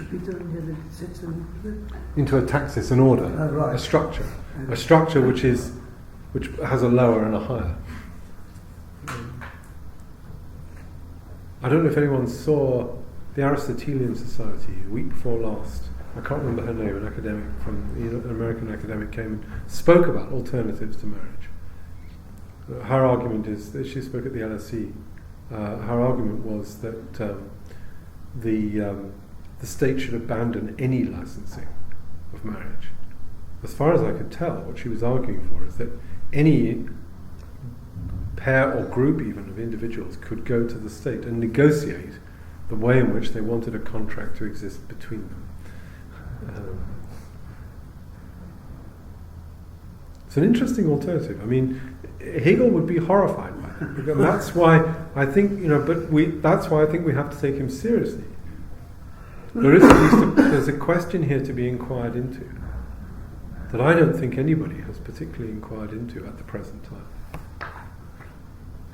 How intrinsically bound is this to physical gender, Hegel? I mean, concrete gender. Do you think? That's a very good question. I mean, that's something I want to look at in the 6th session, some of the critiques of Hegel here. Hegel makes it very gender specific. When we come to look at the text, the sections in the Rechts philosophy, it's much more explicit, where he has very clear role assignments for women and for men. A number of feminist commentators have been divided about this, about whether or not Hegel's gender assignment of gender roles is necessary. Surely, given the time that he lived in, it would be surprising if he took another stance, wouldn't it? Well, that's what those feminist critics who are sympathetic to him have said. That, he was just limited by the patriarchal assumptions of his age. Again, I think they are, to some extent, missing the force of something that's going on in the text, which is, for Hegel, it really matters that men and women are different. Now, there is another move that you can make, which you could say it doesn't matter which individual takes on whichever role. You see this bubbling up, the role of the house husband and the dynamic executive wife, as it were. So one possible move to make is it doesn't matter which takes over the role. And this is actually a reinforcement of much contemporary discussion of gender, which says that the gender role is more important than actual physical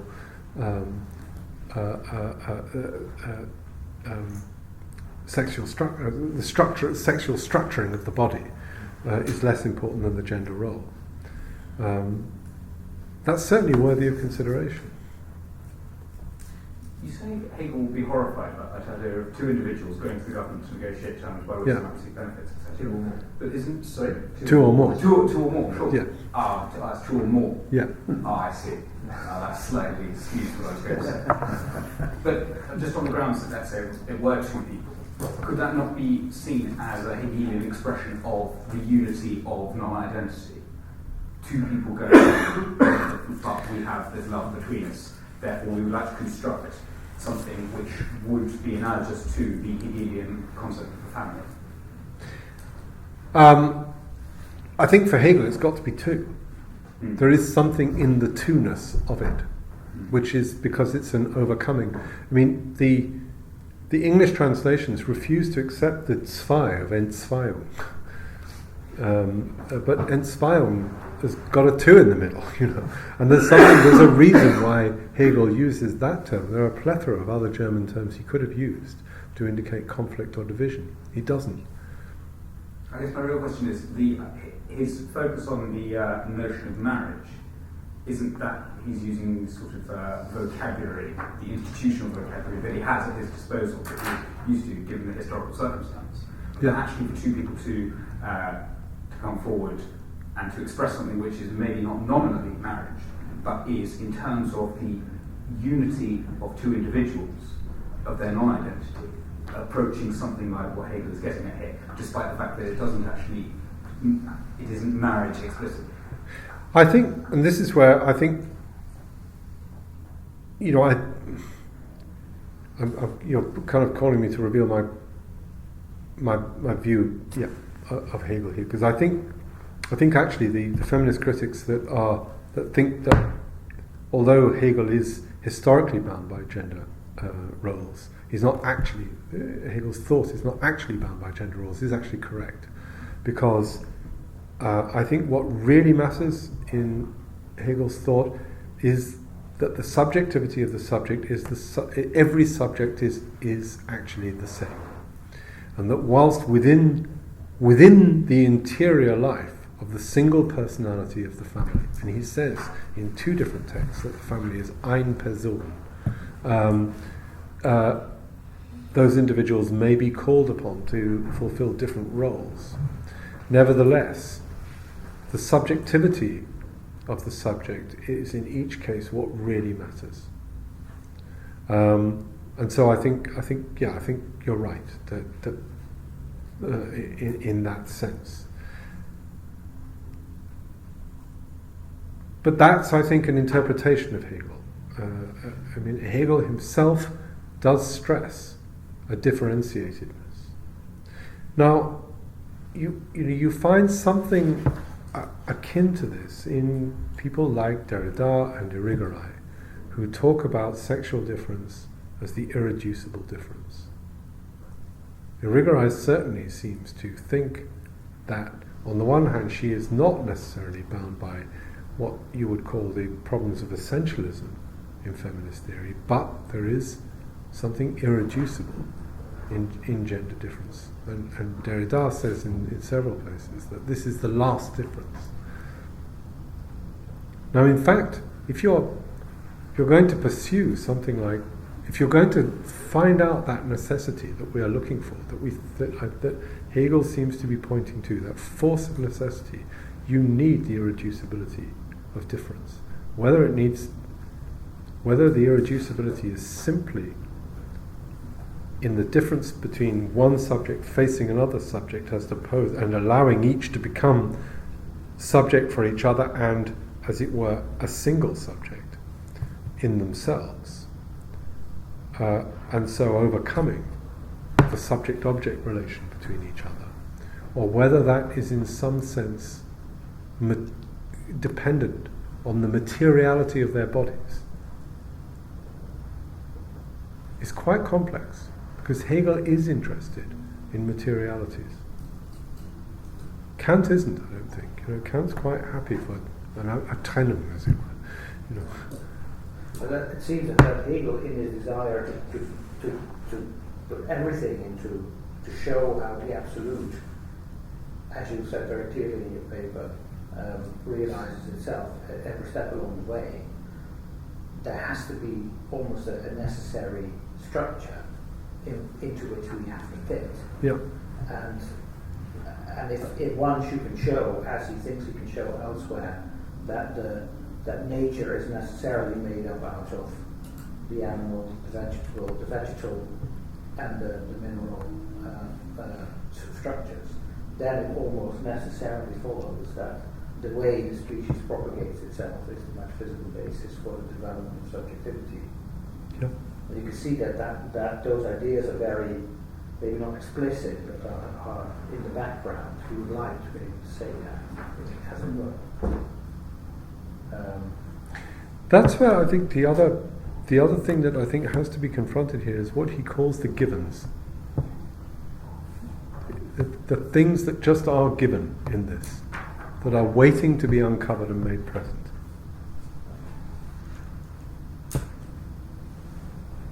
And that's where I myself, as a philosopher, am extremely uncomfortable. Is it true that the family is simply a given? Now, if you look at the beginning of Aristotle's Politics, he's quite specific. He says some people think that the polis is grounded in the family. He says, I have to tell you that's not true. He says the family is grounded in the polis because the whole is prior to the parts. Now that's a different way of saying what Hegel is saying, that doesn't lead to the force of necessity of the structure of the family. And one of the questions I have, and I think it's very clear in this particular text, one of the questions I have about Hegel's understanding of the family is that it's a very abstract kind of family that he produces. It's arguably, this is, whenever I read Hegel, one of the reasons why it seems so familiar is because what he seems to be describing is the ideal nuclear family of 1950s American and British advertising, rather than the actual family of the Germany of his time. It's an extraordinary thing to me.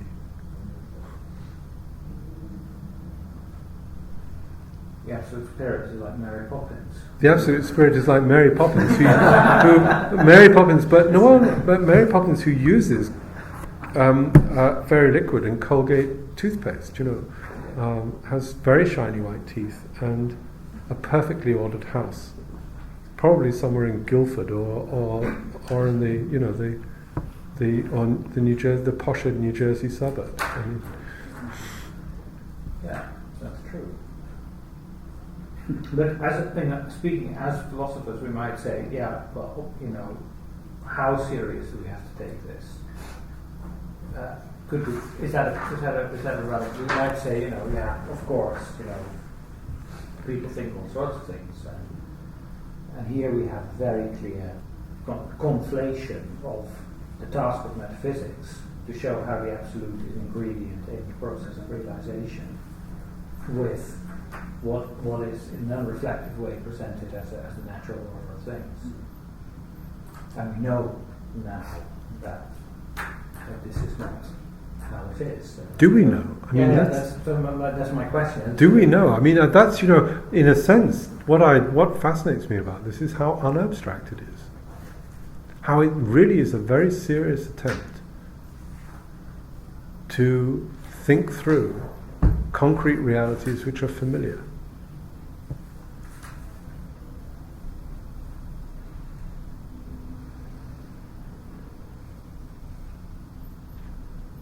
But by theorizing about these concrete realities, we state them as absolute and true.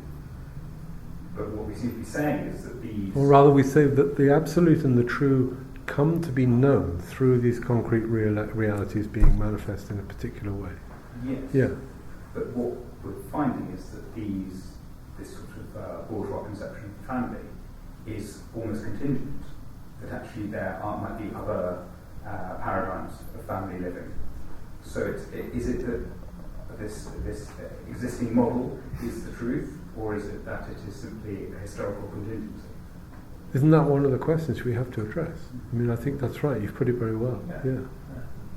Yeah. I mean, Althusser talks about this, about it being an ideological state apparatus. The family, the nuclear family, and there's presumably that's in some way a critique of what is going on here. So who did you say? Althusser. Oh, right. A man who was very comfortable with ideological state apparatuses. It just depended on who owned them and to what end they were tended. I mean, and that's in a way, what we ourselves have to keep in view, as it were. I think that's extremely important here. I think in the debate on marriage today, I think you indicated that the question of child rearing is very, very central. Because it's a lot of the discussion around gay marriage is as far as it's not to do with the sensibilities of existing religious groupings who feel that marriage, for religious reasons, cannot be extended to include same-sex marriages. But there's always, certainly the public debate, is the question of psychology. How healthy is it if a child is raised by two people of the same sex, or what are the issues there? And it seems to me that he is also very much thinking about this issue of the child. I was very struck by the second half of this text where he talks about child rearing. Yep. And I had to think of this in relation to, how a century later you get the idea of the Oedipus complex. So he talks about how the child inherits his consciousness, his or her consciousness from the parents. And he says, I found this most interesting sentence in the whole thing. He says that the child has a dim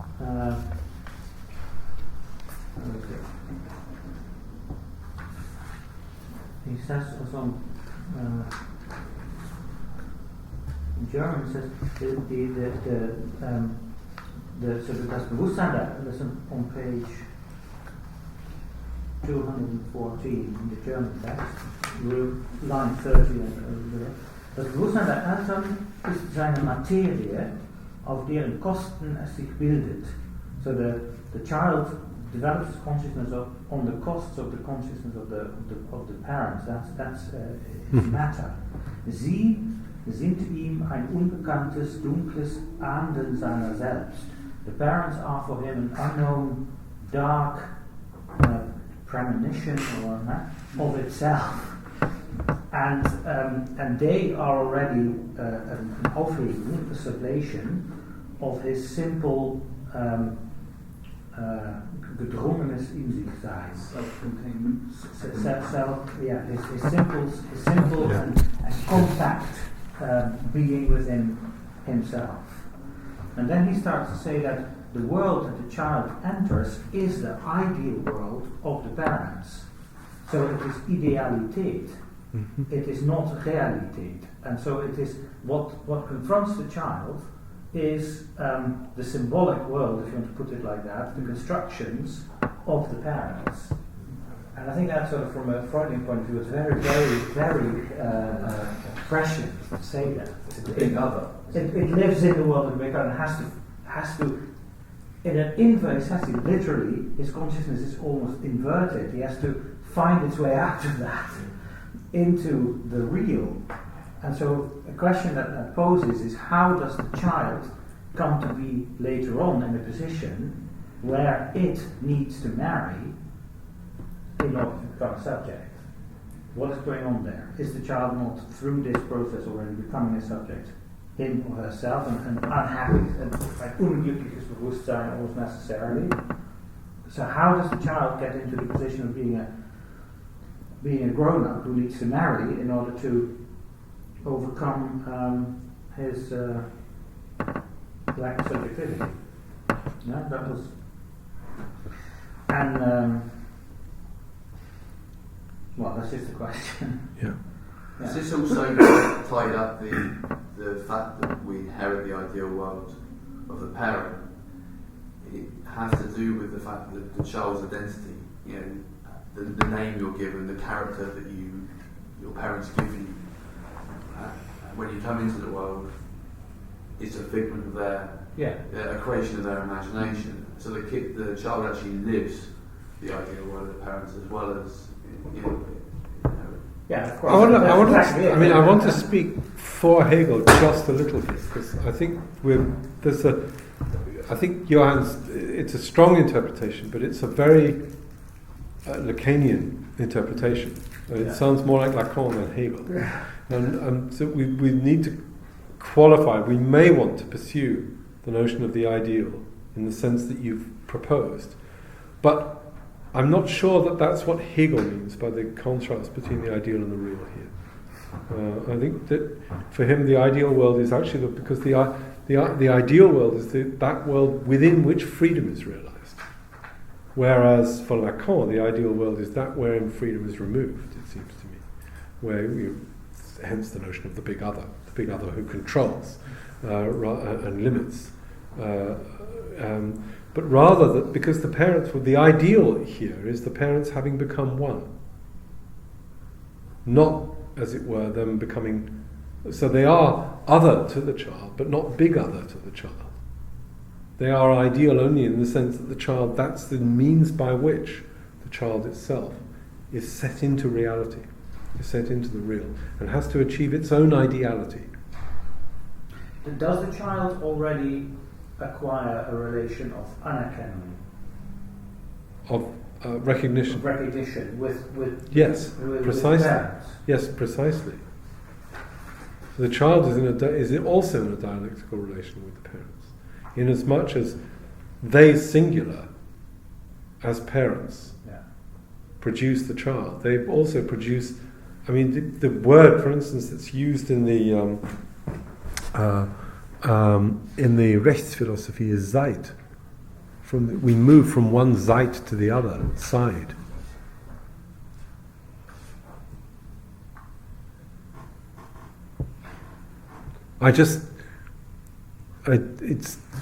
Sounds a little. I didn't mean to say that. No. It's just because but I meant to say that it's interesting to see how he asks himself the question of how he puts the discussion of marriage in the context of what is the situation that the child finds once it enters the world. Yeah.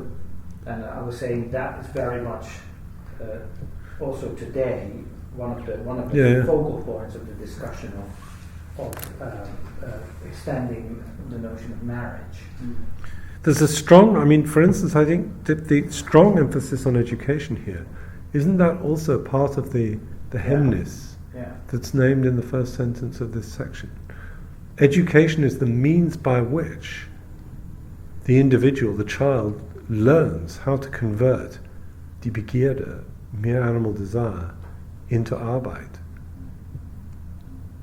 Isn't that what's going on here? That the parents are the necessary condition for the child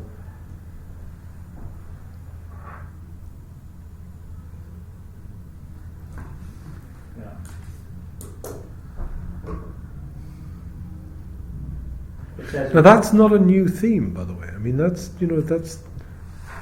for instance, that's Hölderlin's concern with Antigone is precisely in that sense. The problem with the Labdicids, and I'm not mentioning Antigone arbitrarily here. I mean, Antigone is lurking in the background of these texts, despite the claims of many people that there is a Hegelian interpretation of Antigone. There isn't.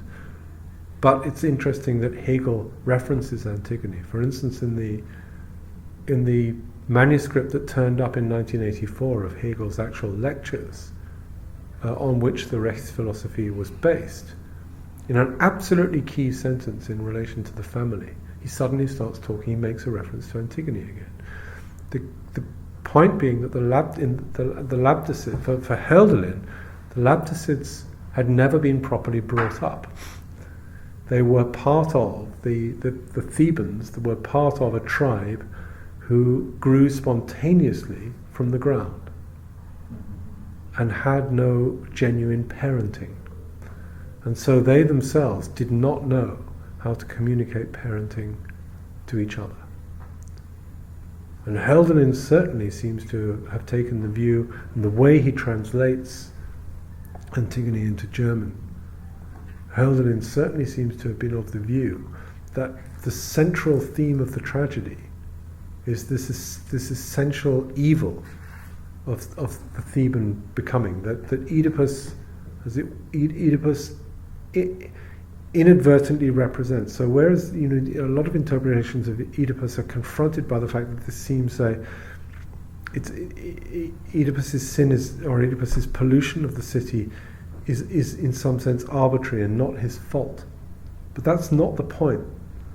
Hölderlin is making the point that really Oedipus is the inevitable consequence of the origin of the Theban state. I'm aware that we're now at 25:2, and we went over by 20 minutes last time, and we should probably not go over this time. So I'm just going to stop there. Could I just ask you, the very last thing which you did, I didn't get it completely. You said that the education is the means by which the child creates his own subjectivity or something. No, the child learns to convert animal desire into work. Oh. So it's a tutoring of the will. Now this is, by the way, all of this, what lies behind all of this, I think, is an interpretation of Descartes. Descartes says the will is not to be trusted. That the human will runs off in all directions and is inevitably fraught with error. There is only one truth that the will can know, which is guaranteed certain. It's where Hegel uses the word certe, certain, to be free from error. And that is that willed truth, that cogito ergo sum. And every other truth secured on the basis of the will must be secured with respect to the cogito. Now there is a sense in which that is what Kant is trying to resolve. That is what Hegel is still trying to resolve.